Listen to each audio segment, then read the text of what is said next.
Practice has been good. We've had a lot of enthusiasm. The guys have worked hard. We've got more numbers than we normally have because we've got 13 new guys with the 12 early enrollees and Ty Chandler. And then you've got your super seniors. So we're practicing hard. We're being very physical. We're able to do some things this spring that we weren't able to do our first spring. And then obviously we lost last spring. So that was it. We've told the young guys, you've got to learn the scheme before you can start competing for a job. So kind of like when Sam Howell got here, even with Drake, we talked about the second team quarterback a little bit, but we probably won't make that decision until the fall because Jacoby's working now, Jefferson's working now, and Drake's learning what to do. So we're trying to make sure that the young ones get a feel of things before it goes too far. Guys that have stepped up, Jeremy gave me a few questions I'd answer for you here before I answer your questions. William Barnes has had 3 good days, and hopefully today was good. I thought it was. And so we need him to step up.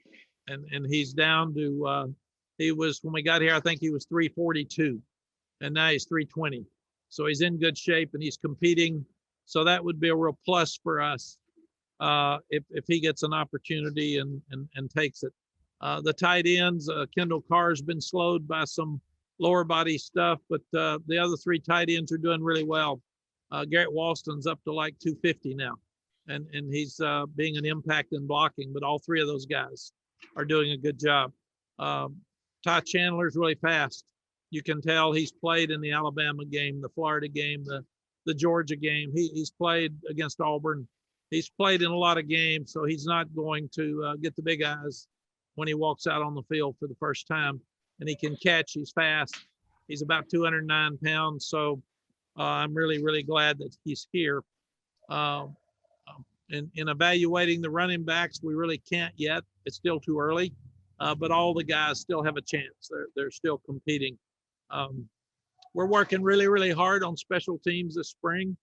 We feel like it's the addition of Larry Porter, who was a great special teams coach at Auburn, along with Javon DeWitt, has really strengthened us in that area. And we're working really, really hard. And because we should have more depth, we should be able to put better players on special teams. And it's one of the things that was heard across the country last year. A lot of things were affected, but I thought penalties and special teams probably had as big an effect as any because special teams were poor and a lot of people had more penalties than we needed. And in the spring, you really work on punt and punt return, punt block more than anything else. But we've got to start blocking some punts because we haven't done that since we've been here. And that's an area that we can start winning games in. And our pro day went really well. Coach Moody did an amazing job. These young people are lucky to have him here because he's got so many contacts with the NFL, and he gets it. He knows what they want, so he runs it like the combine. And he told me that you always worry about some guys may help their draft status, some may get hurt. With pro day, Daryl thought all of ours either improved their status or stayed the same. Nobody hurt themselves. So that's what you need. Questions? Okay, group, if you have a question, again, please use the raise hand function. Our first question for Coach comes from Greg Barnes. Go ahead, Greg. Good morning, Mack. You've placed an emphasis on Greg, on building depth. You've done this for. Can't hear you. Can you hear? Greg, we'll try to get back to you real quick. Did you ask about, okay, yeah, emphasis on depth? Is that, I heard a little of it, not much. Okay, yes. I thought that in the Texas A&M game, in the Notre Dame game, we definitely got beaten down late in the game by big bodies. And we weren't as effective in the fourth quarter of those 2 games when we had a chance to win. And I thought it was both sides of the ball. So we talk about it all the time, but we have a legitimate chance now to get 8 to 10 offensive linemen that can play. And we'd really like to have 8 so we can rest the other guys. And Easy is not out there this spring, but with Easy and hopefully the addition of William Barnes and then Quarian Johnson, that would give you a chance to have 8 right there. And then hopefully some would come through. Same thing with the defensive line. We went 24 periods on Saturday. We went 5-minute periods. We went 24 5-minute periods again today. I thought the defensive linemen, some of them got tired. They're big on Saturday. So hopefully we can have guys that can rest. We've told them, you start putting your hands on your hips or you don't chase the ball, we're taking you out. So you determine how many plays you can play. And then the players have to get the coaches enough confidence that they're going to put them in the games to play, because it's easy to have those guys, but you got to play them. And so we're not practicing the super seniors a lot. They get some, but we're really forcing ourselves to look at all the younger guys and see what they can do for us. Thank you, Mack. Thank you, Greg. Okay, over to CL Brown.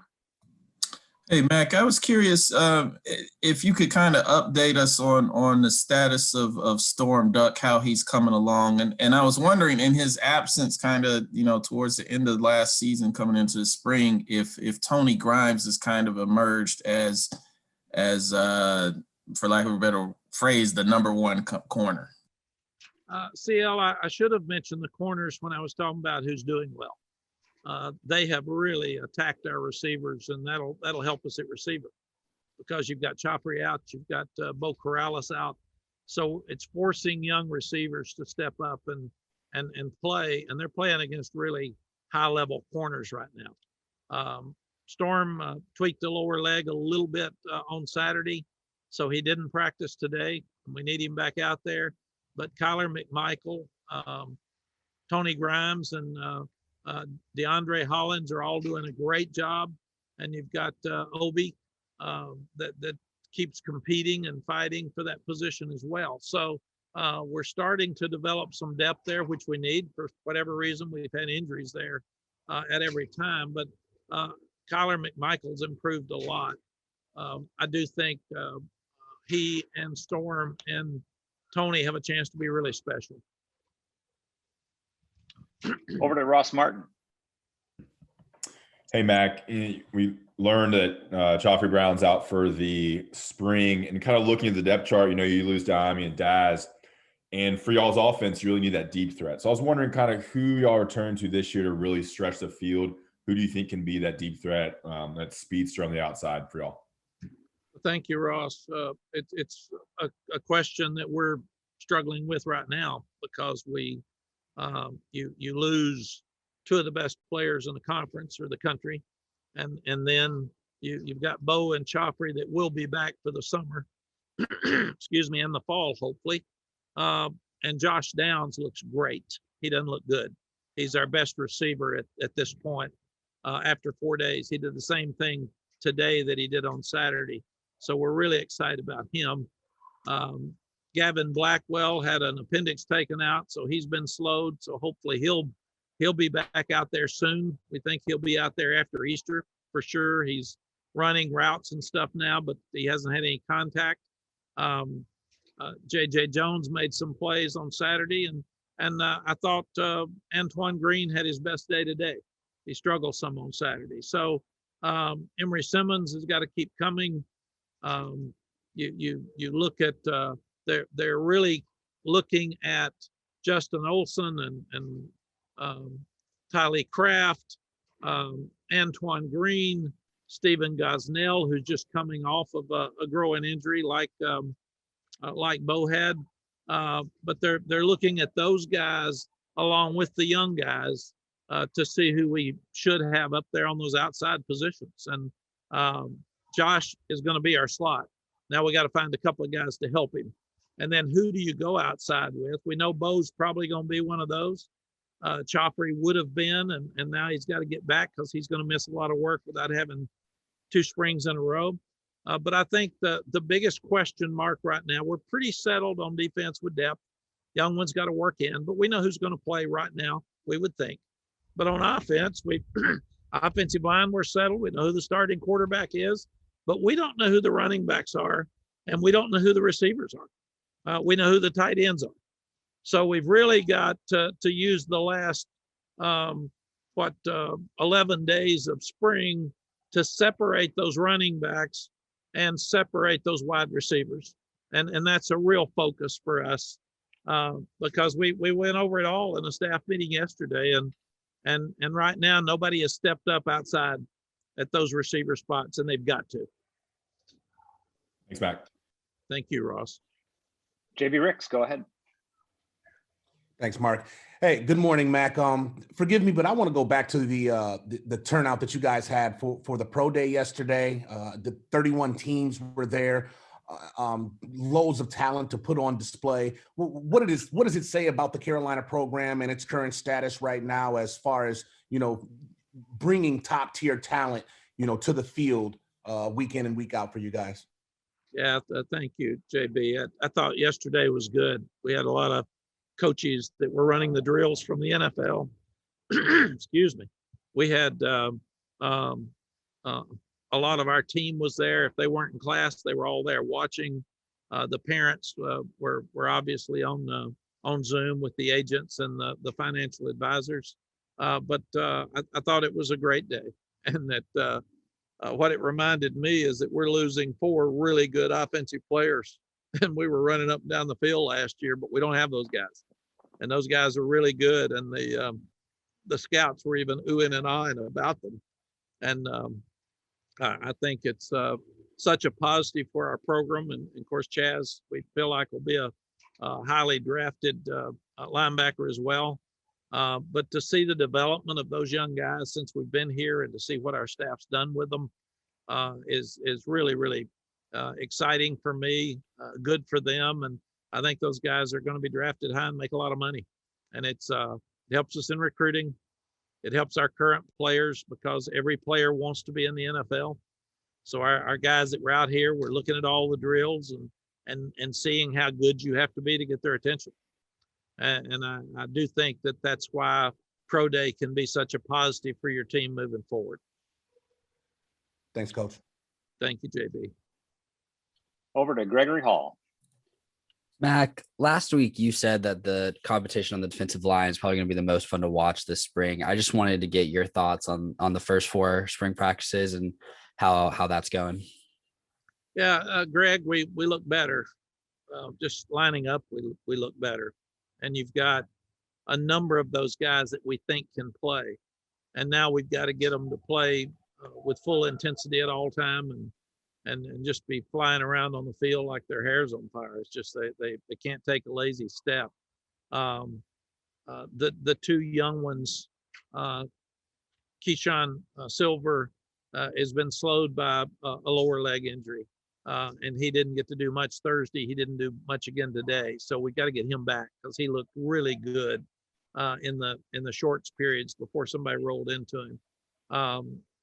Ritzy is really fast. He's quick. He's doing a great job with pass rushing. And here's a guy at 6'5", 285 or something, and can really run. And then we haven't seen KJ Binkley, and he's at 325. And he's coming off of that injury, so he's been slowed some, and we're being careful with him. But he's also got such strength in there, and he's such a big body inside. So I think the biggest thing, Greg, is we're going to be bigger bodies overall in the offensive line, and the fact that Diego Pounds has done some really good things. He's 6'6", 335, excuse me. And got great feet and can run. We're just going to be a bigger team, and we're going to be a big bodied team. And I think that's what I'm seeing with the defensive front.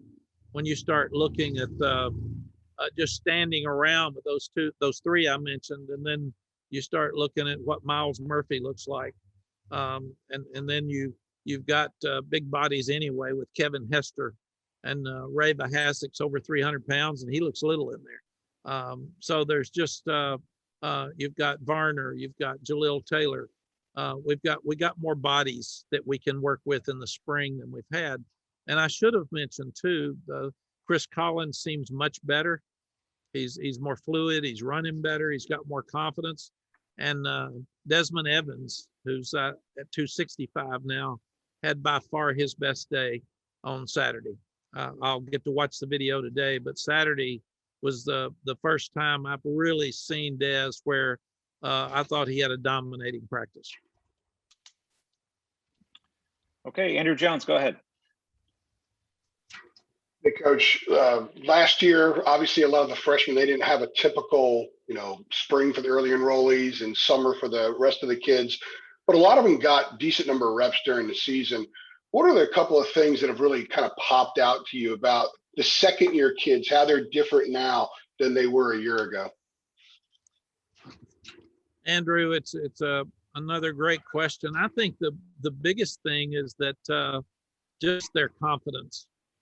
Those kids didn't have, even the early enrollees last year had a little bit of an off-season program, and then it's just cut off. So they went through the shock and the unknown, and then came back in summer, and then we had our COVID spike, and then we had to stop practice at some point in preseason, right? But we didn't get to have a scrimmage, the big scrimmage we wanted before Syracuse. But they've really matured, and they're more confident now, and they know who they are. And that's really helped us. And then you even take these, the 12 guys that are in early. You can tell a difference in their practice today than that first one. They're growing fast. I mean, Ra Dilworth and Power were all over the place today, and they weren't Saturday. So there's, I think more than anything else, it just makes sense for all of us. The more experience you get, especially if it's positive experience, then the more confidence you have and the better you play. I told the guys after practice, we had Nate Brown out here today and we had Jeff Saturday, and it's great to see them. But I told them after practice that you can't come out here and not be ready to go anymore. You have to be full speed or you're going to get exposed. And it's getting more like it was when I left. You're competing against really good players that'll be as good or better than most you're going to play against on Saturday. So don't come out here and stand around, because you are going to get embarrassed. And I saw 2 offensive linemen just get run over in pass rush today by the defensive linemen. That's embarrassing. But they better come and they better bring it, because they're just competing against better players. And now as coaches, we have to make sure that we show them who is giving us full effort and that we show them who's not, and separate those guys. And if you're not giving full effort, you're not going to get as much playing time. And the other thing that happens now is if a guy is sore and has some pain and can't practice, he's going to get moved down. So you're going to have to fight through some soreness. If you're injured, you shouldn't play.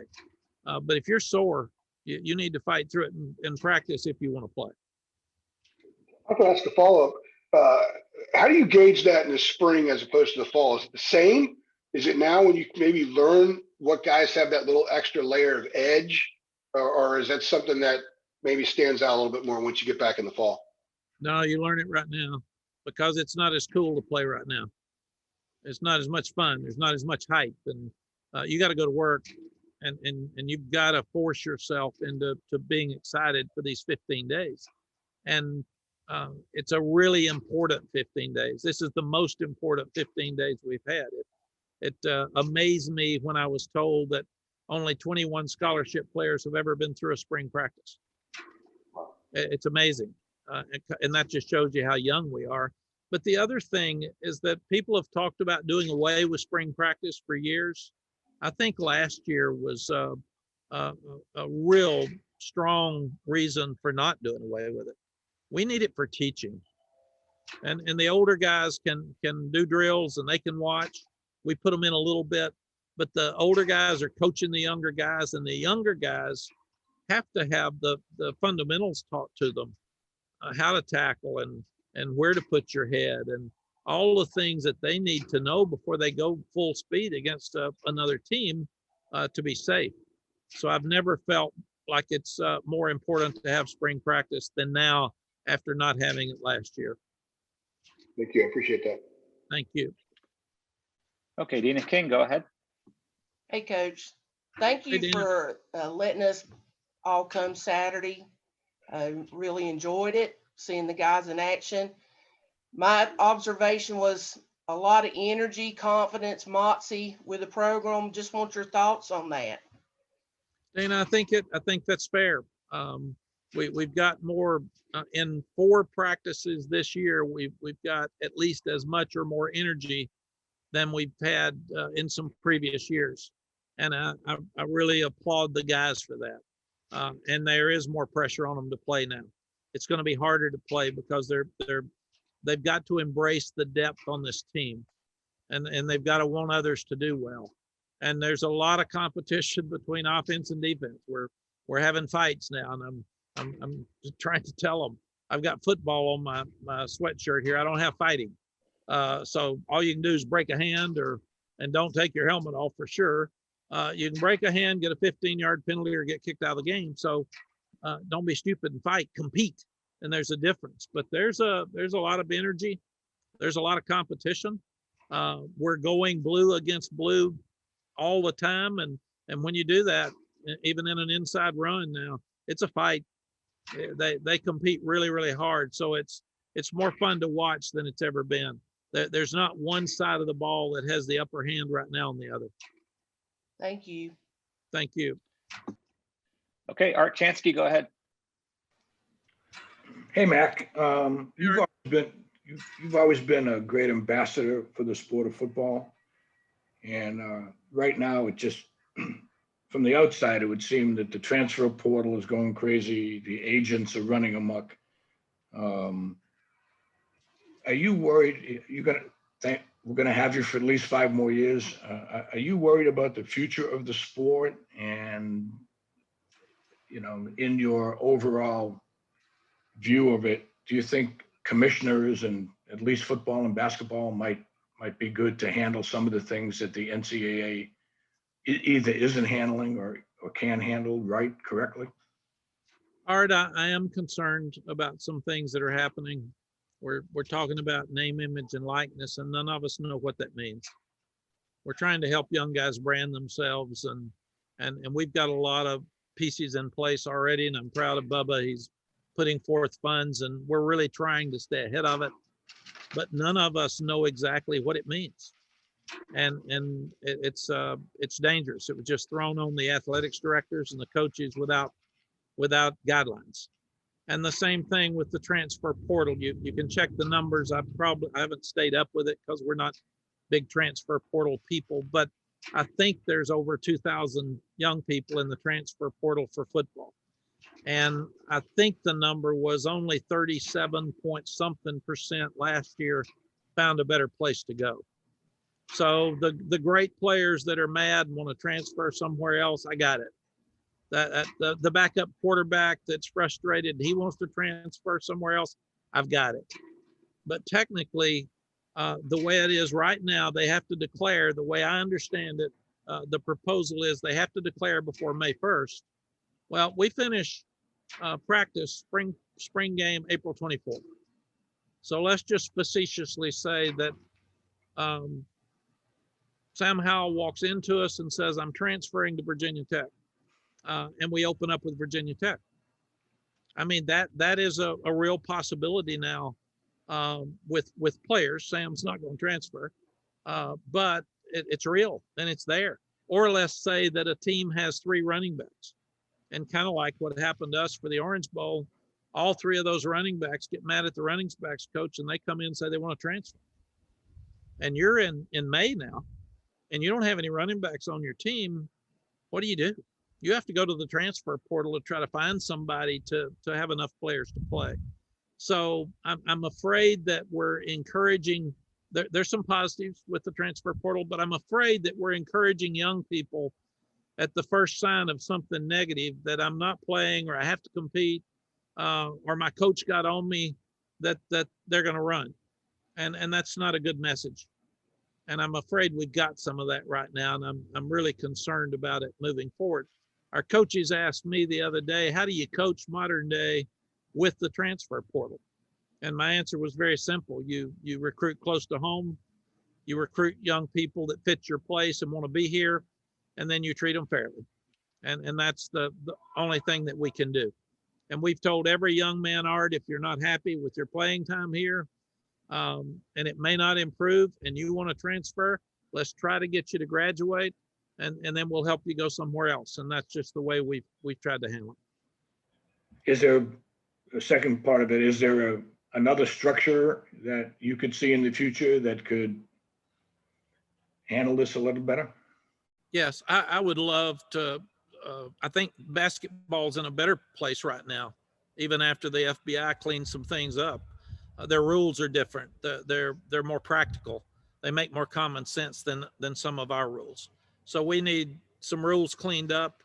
And I have said without question, I think we need a commissioner of college football universally.